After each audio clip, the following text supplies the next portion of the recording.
subject is auto mirror. There's a cube. Going to edit preferences. You have to enable it. It's an add-on. I look for auto, and there we are, enabled for me. As ever, auto save preferences. Come out of there. Go into N for properties.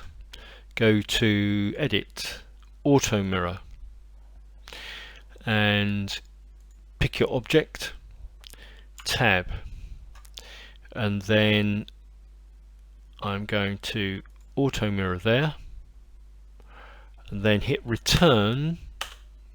Maybe I actually have to, but yeah, when I went onto the object, it went from the orange to the kind of confirmed, let's call it a loop cut. So the default axis used by the mirror is X. So actually I see it slightly differently. It's a mirror, to me it's a mirror of Y, because you're working along the X-axis.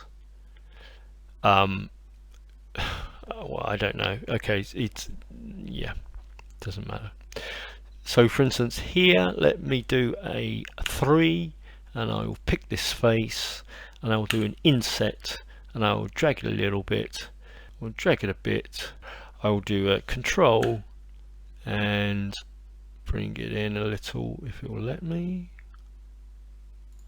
and then we'll do an extrude and push it in there. Say, I expect that if I spin around, then we've got exactly the same thing on the other side, and that's exactly what it's done. I go to, say, an orthographic view. Let's do that again. Control Shift X. I've got a difference. Hold that down and just drag that, and it immediately echoes it on the other side of the Y-axis. So yeah, yeah, sure, that's right, but it's just a bit counterintuitive to me. Done. Looks pretty handy.